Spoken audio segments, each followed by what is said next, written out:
जब बात मुकेश अंबानी की होती है तो दौलत के आंकड़े भी सुर्खियां बनने लगते हैं। जी हाँ, कभी उनका नाम सबसे अमीरों की लिस्ट में मजबूती से खड़ा दिखता है तो कभी शेयर बाजार की हल्की सी कमजोरी उनकी संपत्ति की कहानी बदल देती है। बीते कुछ दिनों से बाजार में कुछ ऐसा ही माहौल बना हुआ है। आपको बता दें, हर निवेशक की नजर उतार चढ़ाव पर है और इसी हलचल के बीच अंबानी की दौलत को लेकर चर्चा तेज हो गई है। हाल के दिनों में शेयर बाजार की नरमी ने कई बड़े निवेशकों को झटका दिया है। बता दें कि रिलायंस इंडस्ट्री के शेयरों में 1% से ज्यादा की गिरावट दर्ज की गई। इसका सीधा असर कंपनी के चेयरमैन की नेटवर्थ पर पड़ा। सिर्फ एक दिन में उनकी संपत्ति से करीब 2.7 बिलियन डॉलर कम हो गए। हालांकि बुधवार को शेयरों में थोड़ी रिकवरी देखने को मिली और सुबह के कारोबार में रिलायंस के शेयर 0.86% की तेजी के साथ 1464 रुपए के आसपास ट्रेड करते नजर आए, लेकिन तब तक नुकसान का असर दिखने लगा था। इसी उतार चढ़ाव के बीच एक बड़ी जानकारी सामने आई है कि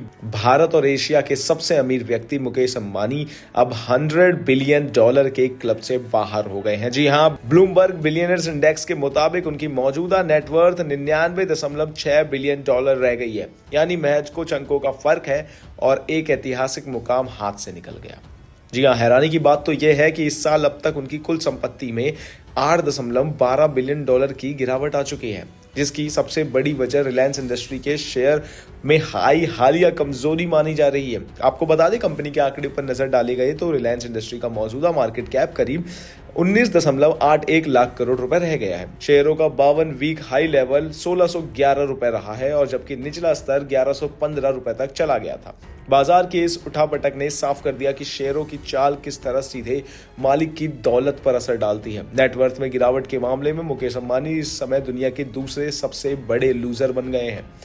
उनसे आगे सिर्फ मेटा प्लेटफॉर्म के सीईओ मार्क जकरबर्ग है, जिनकी दौलत में इस साल 9.84 बिलियन डॉलर की कमी आई है। हालांकि इसके बावजूद 223 बिलियन डॉलर की संपत्ति के साथ जकरबर्ग दुनिया के छठे सबसे अमीर व्यक्ति बन गए हैं। वहीं ब्लूमबर्ग की अमीरों की लिस्ट में पहले नंबर पर है एलन मस्क, जिनकी दौलत इस साल 20.9 बिलियन डॉलर बढ़कर 640 बिलियन डॉलर तक पहुंच चुकी है।